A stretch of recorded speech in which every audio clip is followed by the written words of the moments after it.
Bismillahirrahmanirrahim. Alhamdulillah, syukurillah, alhamdulillah, Allahumma sholli ala sayyidina Muhammad wa ala sayyidina Muhammad. Saudaraku sekalian rahimakumullah. Kita bahas pada pertemuan kali ini tentang thaharah, bersuci.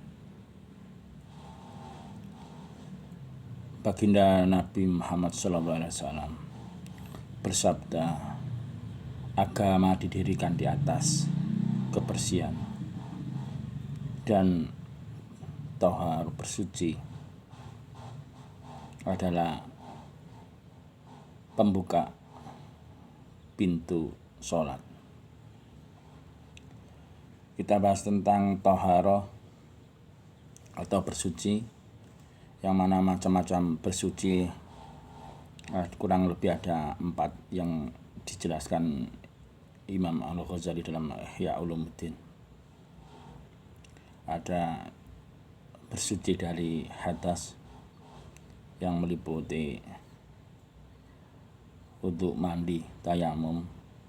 Ada yang bersuci dari najis, kemudian ada yang bersuci dari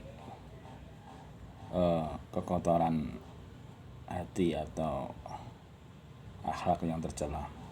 Tapi kali ini kita bahas tentang air yang digunakan untuk bersuci. Air yang sah untuk dijadikan alat untuk bersuci ada 7 macam. Air hujan, air laut atau air asin, kemudian air sungai atau air bengawan atau air tawar, air sumur, kemudian air sumber, kemudian ada air es, dan juga air embun. Ketujuh macam ini masih dibagi menjadi 4.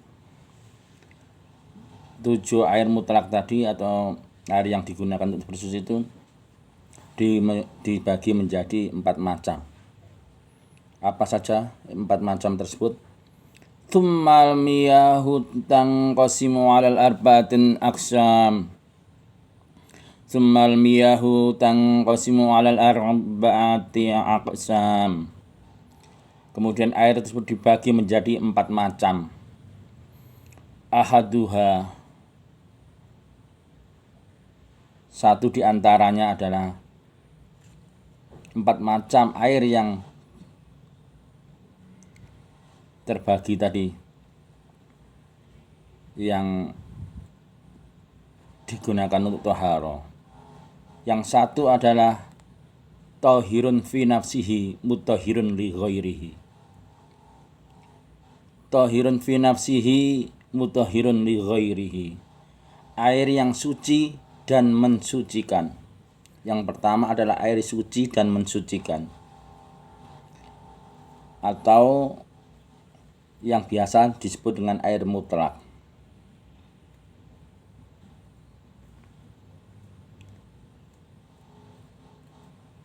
Yang kedua, wasani tahirun mutahhirun. Yang kedua, tahirun mutahhirun makruhun isti'maluhu fil badani la fis thawbi. Tahirun mutahhirun makruhun isti'maluhu fil badani la fis thawbi. Artinya air suci yang mensucikan. Yang kedua adalah air yang suci yang mensucikan, tetapi makruh untuk menggunakannya.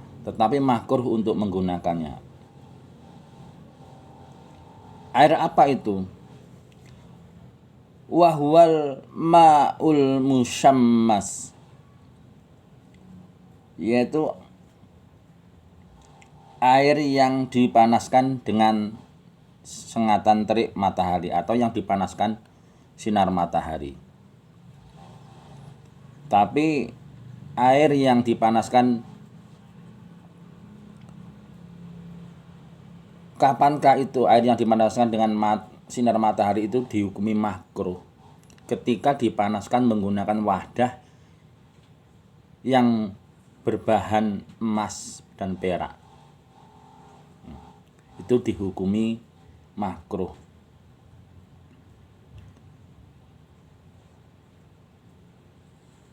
Karena kejernihan daripada wadah emas dan perak itu yang bisa nanti menimbulkan sesuatu yang bisa membahayakan untuk kesehatan.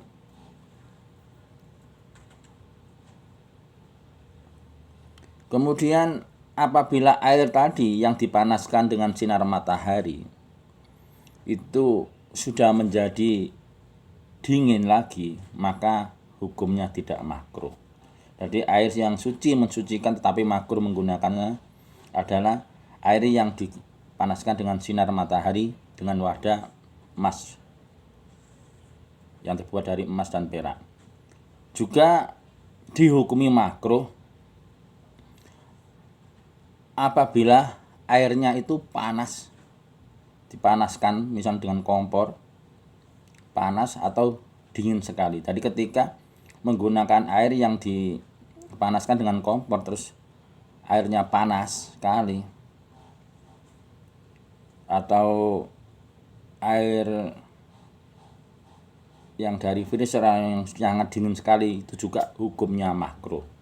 Jadi air yang menggunakan air yang panas dan sangat dingin juga hukumnya makruh. Wal qismu salis. Kemudian macam yang ketiga. Macam yang ketiga apa, yaitu tahirun fi nafsihi ghairu mutahhirun li ghairi. Tahirun fi nafsihi ghairu mutahhirin li ghairi. Air yang suci tetapi tidak dapat mensucikan. Yang ketiga adalah air yang suci tapi tidak dapat mensucikan.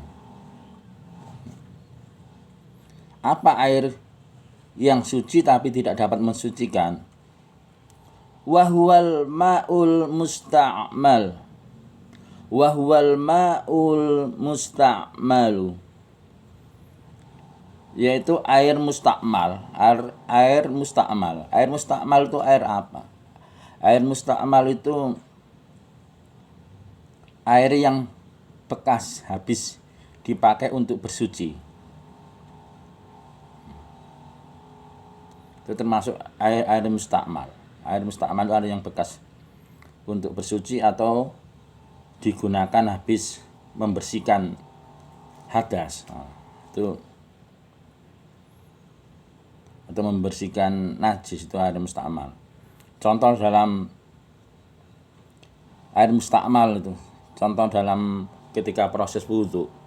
Nanti pembahasan di wudhu lebih detail di pertemuan yang akan datang. Ketika menggunakan wudhu menggunakan air yang di ember, kemudian air itu diciduk kemudian buat membasuh ketika wudhu atau digunakan ketika wudhu. Kemudian air itu menetes pada wadah ember tadi. Kan airnya itu sedikit kurang dari 2 kola, dikit. Nyiprat bahasanya wong Jawa, nyiprat. Air diciduk kemudian dipakai berwudu, kemudian air habis wudu itu nyiprat neng wadah ember. Itu masuk kategori air mustakmal. Itu enggak bisa, airnya suci tapi tidak bisa untuk mensucikan. Berarti enggak sah untuk digunakan wudu karena mustakmal, ada kecipratan air yang bekas tadi.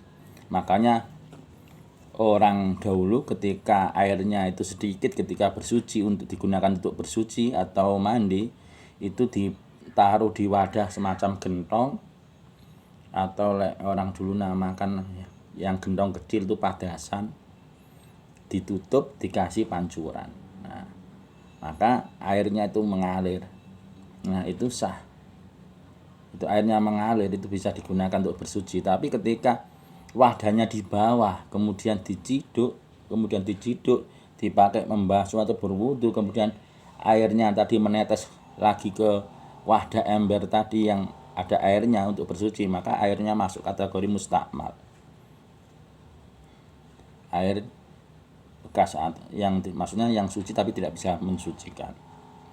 Kemudian masuk kategori daripada air yang suci tapi tidak berfungsi untuk mensucikan adalah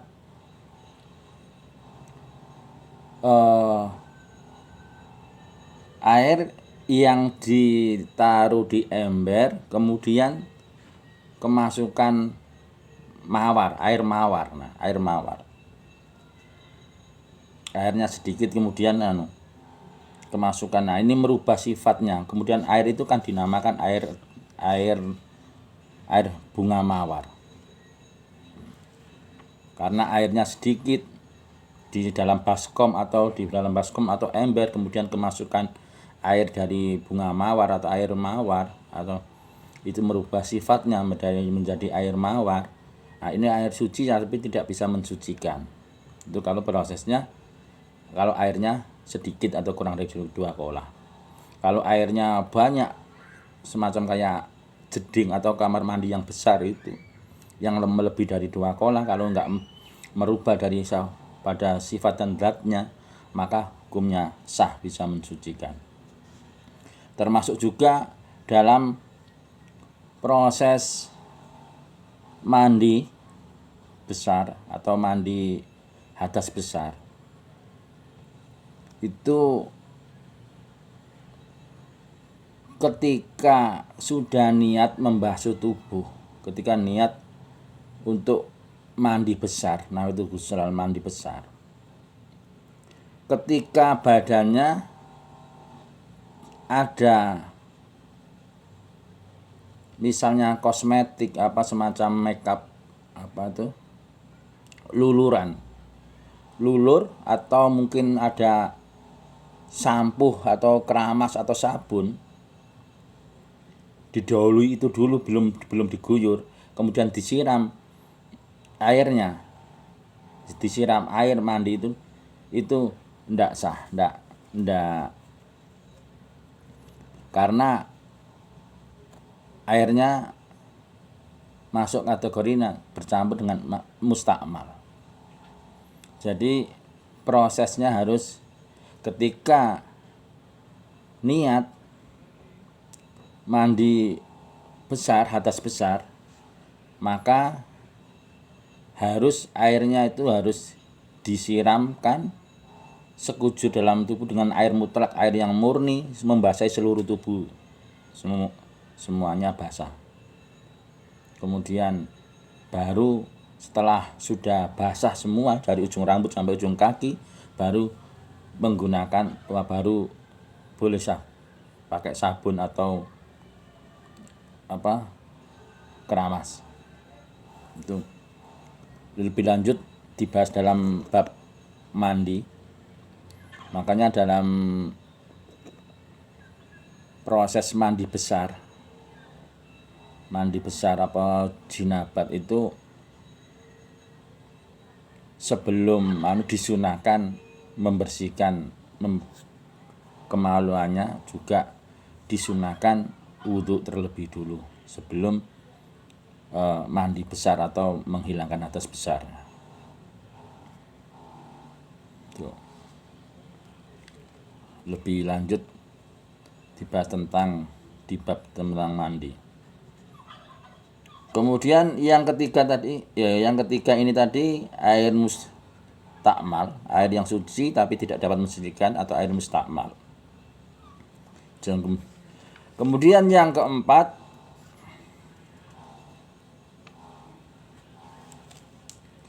wal qismu rabi, yang keempat macam berikutnya Ma'un najsin, yaitu air yang najis. Air suci yang terkena najis. Macamnya air suci yang terkena najis adalah, misalnya contoh, air yang terkena najis yang tidak dimakfu, yang sedikit tapi dimakfu itu contohnya air yang digunakan wudhu atau digunakan wudhu kurang dari 2 kola, tapi kemasukan najis yang dimaafkan. Najis yang dimaafkan itu kemasukan hewan yang tidak ada darahnya mengalir dengan tidak sengaja. Contohnya lalat atau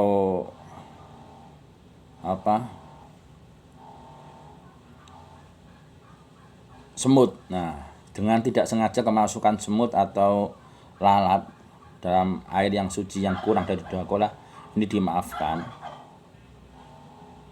Tapi andai kata airnya di bak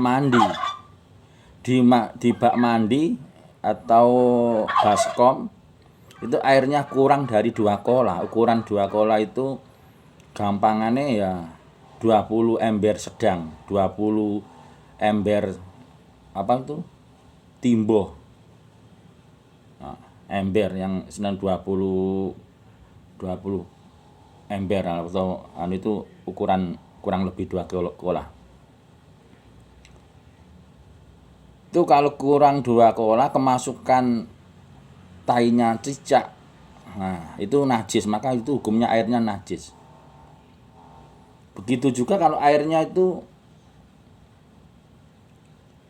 lebih dari 2 kola, nah airnya yang ada yang sedikit, tadi air yang kurang dari 2 kola atau air yang sedikit, yang berikutnya air dari 2 kola. Kalau merubah sifat zatnya, kemasukan limbah, misalnya air jeding kayak tempo dulu di masjid-masjid tempo dulu ada yang jedingnya super besar, kemudian air wudhunya langsung dicelup-celup, nah itu kan tidak apa-apa. Tapi kalau kemasukan najis yang merubah sifat zatnya, baunya, warnanya, rasanya, terus wujudnya nah ini nggak sah. Contoh air jeding atau blumbang ketika kemasukan limbah pabrik atau limbah kotoran atau yang berubah warnanya, berubah aromanya, nah ini juga air yang terkena najis yang tidak bisa mensucikan. Tetapi ketika blumbang atau empang itu terkena zat hijau seperti lumut atau ganggeng, itu tidak apa-apa, itu tidak merubah karena menetap. Kalau menetap misalnya empang atau belumbang tadi itu warnanya hijau atau hijau dari lumutnya atau kecampur dengan ganggeng, itu tetap suci dan mensucikan.